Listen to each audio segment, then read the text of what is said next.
Okay, so today we're going to make kombucha with my friend Tosia. I'm Stephanie. And so she's already got some started.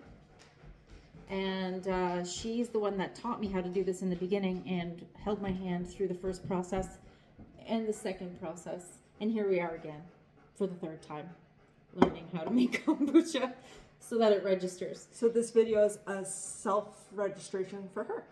Not anything. So we're going to start with using a SCOBY that is already... Where do people get their first SCOBY? Usually, people will get it from other people. It happens like the SCOBY, which is a self-contained organism of bacteria and yeast, SCOBY. It will continuously grow. So actually today's a really good day because I will have to separate mine so you can see how it is. You can find them on the web, whatever. People are always trying to sell them. I'm not that person because it's going to do it anyway, so I'm either going to throw it out or I'm just going to give it away because that's how it's always been. Sharing is caring. So we are going to start by separating this stuff. This is the end product, but we need this in order to make the new stuff as well. Yes. So get a friend that has a SCOBY that likes to share.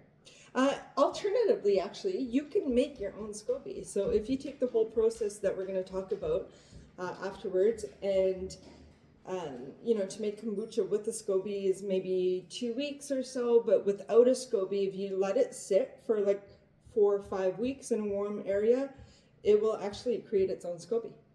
Fun fact. So you can also do that. Okay. And the whole purpose of the SCOBY is that bacteria and yeast will digest the sugars that are going to be in that, and they basically poop out all the good bacteria and stuff that we want for our bodies. So that's that. Huh. So how do you tackle this? Like, do you need a tool or do you just use your hands? No metal. So step number one, we do not use metal. Yes. Wood, plastic. I mean, generally I use wood. I just use my hand, and you get used to the gooiness of it. See, this one's already fallen apart. I'm just going to put it into a bowl. So it does remind me a bit of placenta. So it's got like the texture, which is living organism, right? So here we just separate it out. It's got layers of living. We are making a highly nutritious drink that gives us life force energy. So of course we're using something that looks like life force energy. There you go. So the fun fact with the SCOBY is that it will actually grow to whatever size of container you put it in. So here I have a container that's a little bit more square. So it looks like a square. If you have a round one, it will take a round size. So I've used a pickle jar in the past, and it just filled the circle of the pickle jar. So. If you make this in a bathtub, it will grow to cover the entire surface and be the shape of a bathtub. So it's all good. If you want to take off the lid of your thing, I can put some of this in it right away. So all we're going to do, I'm going to give her a whole chunk. If you're talking to somebody who already has kombucha and wants to, doesn't know what they're doing, even if you just you can rip it and just rip it, even that little piece will do what you need moving forward. So for now, we're going to give Stephanie some of the newer chunks that are coming off of this. You can see the difference. Like, this is the newer one. It's a lot more creamy color, whereas the older one is brown, or you can see very. And I am so grateful. Thank you.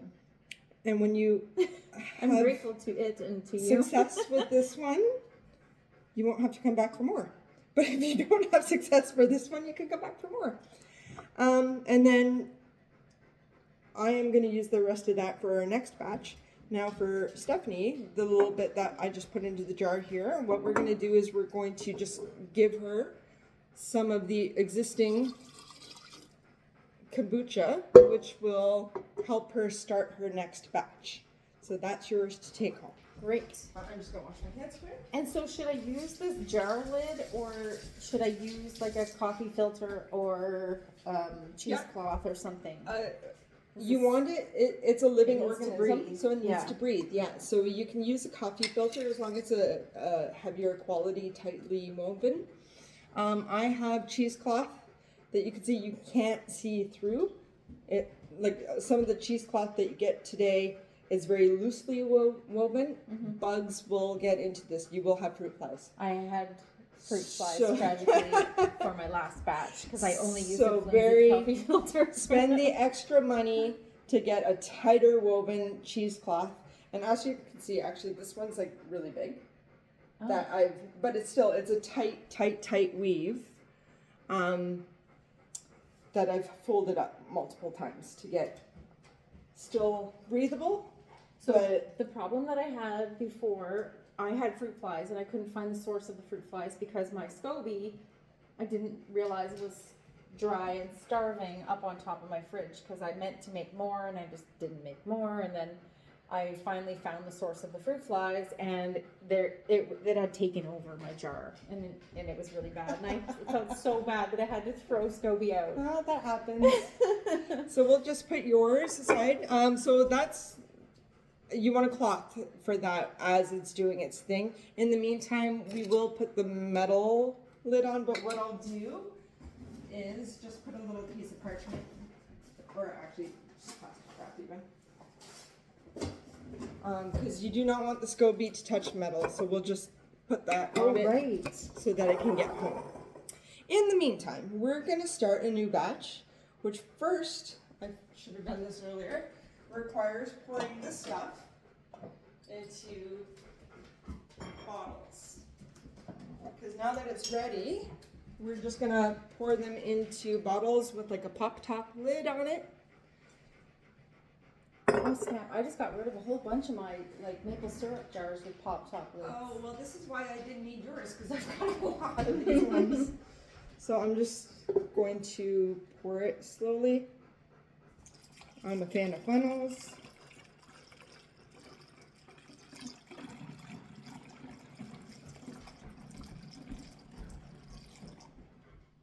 I'll leave a little extra space. We're going to come back to these in a little bit to show you what to do for the second process, if you want to do that.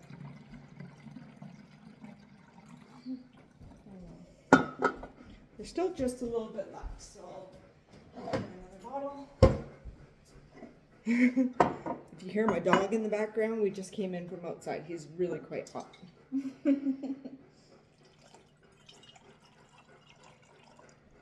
But I'm going to reserve a little bit for the next batch.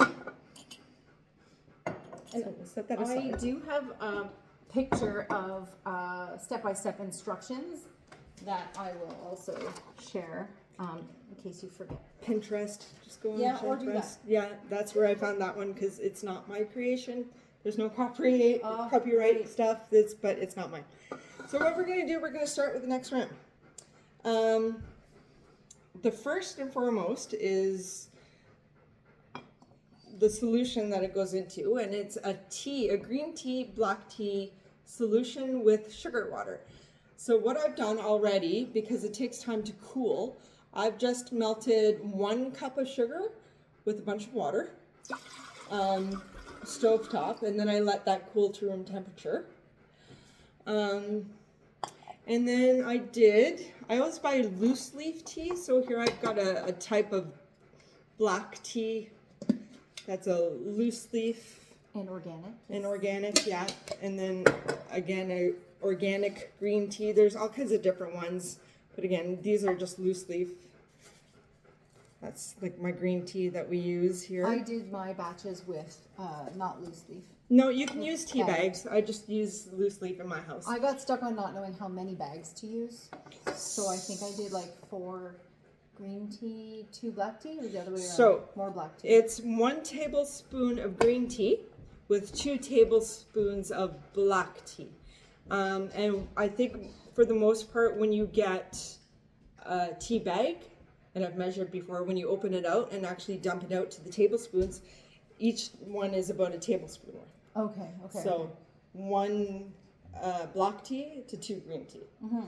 So in this is about a 16 cup container. I usually just use 1 and 2. So like 1 black and 2 green. Okay. So I've already steeped that again. 1 tablespoon of green tea and 2 tablespoons of black tea steeped and then cooled down. And that's it. That's all you need for that part. Then we're gonna top the rest off with water. From here, I usually fill it up like almost to the top. You can, once you figure out whether you drink a lot of it or not so much of it, you can adjust the ratio a little bit more. So I'm just gonna go ahead and do that. Here in my house, I'm in the country. I just use my country well water. If you're in the city, I would highly recommend a few things. One, if you're just using tap water, which is the least favorite option, the first thing you're going to do is let it sit on the counter for 24 hours so that any chlorine that's in the water can evaporate out. And that's all that's going to happen, is that the chlorine evaporates. I would highly recommend also filtering it, whether it's in a Brita or reverse osmosis or something like that. If you have other options, the second best, like really, even over well water, I think doing a distilled water would be the best as well, because then all the impurities are pretty much out of it. Bottled water can work, but you know, why pay for water if you don't have to? So anyhow, so I just use my country well water, tap water. That's always worked well.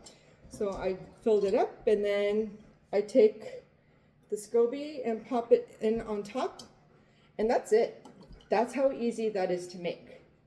So now I'll take this jar home with me with just a little bit of the kombucha that she already had and the SCOBY, and then I will do the tea process, the steeped sugar tea water. and the sugar water, and then I'll do that, and then I'll add water, and then we keep it on the counter in a dark. No, well, I mean, darker would be fine. It doesn't have to be in a closet, but like don't leave it in the sun as well. But the ambient temperature of the room will determine how quickly it actually ferments. So here I have the air conditioning on. In the summer it's quite warm, so it does take a little bit longer. I'd say about 3 weeks. But if you're in a house, maybe you don't use the air conditioning so much and it's just like summertime and it's hot, it's gonna probably go faster, maybe like a week or two. In the winter, when it's just colder, it's going to take longer again, because you just have to pay attention in order to determine when it's ready. I mean, to an extent, some of it is based on taste, whatever your own taste buds are. But what happens is that it will digest all the sugars that's in here. So you let it ferment until the sweetness level is what you would prefer. So right now, if we were to take a scoop of this using a plastic spoon, not metal, it would be sugar water. It's very sweet. And as it ferments, the longer it sits, the less sweet it becomes. It's kind of like more vinegar. It will be more vinegary, but without being vinegar. Yeah. It's exactly right. Because I've shared it with someone at my house, and they said, "Oh, it's very vinegary." Yeah. So what happens if you let it sit too long? It does in fact turn into a full-on vinegar. If you, like, think apple cider vinegar, it's very similar to that. If you've let it sit that long, that's not really where, like, you don't want it to be more vinegary. But if it gets that far, don't throw it out. It's still good. You can still use it as salad dressings and stuff. Treat it the same way that you would apple cider vinegar. It's gold. I still love it. And it's really good for digestion. Let's say you've had a heavy meal of like meats and potatoes or something like that. And if your meal is just sitting in your stomach, have a little, like, I don't know, a tablespoon of that and stuff. It'll help you digest what's in your stomach. But otherwise, you want it to still taste a little bit sweet, but not too much. So the thing I didn't do is actually taste what we just did. So the second ferment, this is where I was like, I never knew why. So, okay, maybe I won't get too far ahead, because we want to close it and let it sit for, what, 4 weeks or whatever? So this is what I just poured out. I want to taste how it is. Because I actually have no clue. I'm assuming it's ready. It should be ready. Cheers. That's delightful. Yep. So it does have, it's still sweet, but it has a little hint of a vinegary taste. It has a kick. Not too bad, though. I would almost say this should have been done a couple days ago, but it is what it is. It's not bad. What I'm going to do, there's two parts. So one, you want these lids that you can pop down. because this will ferment and it will carbonate itself and it will bubble and do everything. So you want to keep the lid on it that's tight, because otherwise the lid will pop off. And you want those bubbles to carbonate it. You don't have to, but that's the second ferment that they all talk about. So once a day you're going to want to pop the top and let it burp, let the gases escape. So that's part of the second ferment. During this process as well, you can add things to make different flavors. Yes. So to this one, for example, I'm just going to add some frozen raspberries, pop them in, and the raspberries will, making a mess, the raspberries will do their thing, and the flavor will just... I've put ginger, and you could put lemon or oranges, yeah, blueberries. My favorite, I would say, is ginger. Yeah, it tastes like lemon ginger ale. So like a ginger beer. We can be here all day poking raspberries in. But whatever, you let that sit for a couple days until it reaches the proper fermentation level. And then same thing. So you let it sit, but then you open it every day. Yeah. Well, at least once a day. You'll kind of learn. You might be, depending on the ambient temperature in your house, you'll learn like, oh, a day it's fine, but like 2 days is too long, or you have to burp it. I've had it, when I first started it, I did it in like wine bottles with a cork, and in the middle of the night the cork would go flying because it would be so pressurized and stuff. And yeah, that's your second ferment right there after a couple days. And then when you drink that eventually, then you can consume the raspberries. Of course. Yeah. So you don't have to like strain it. Or I will say, if you're going to use any like berries, raspberries, strawberries and stuff, freeze them first, because both of those berries have, and like even blackberries, they have a high natural mold content to them. And so if you put the fresh ones in, often they'll go moldy in here. Oh. And then you've ruined your batch, right? So if you freeze them first, which makes it fun for squishing through the holes, then you'll minimize the mold content that's inside of that. Yeah, and then do you have to store it in the fridge after? So leave it on the counter this entire process up until now.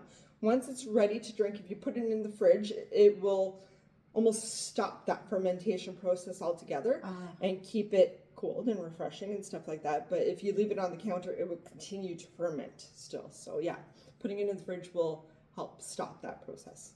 Okay. Okay. Awesome. Thank you. Thank you. Okay.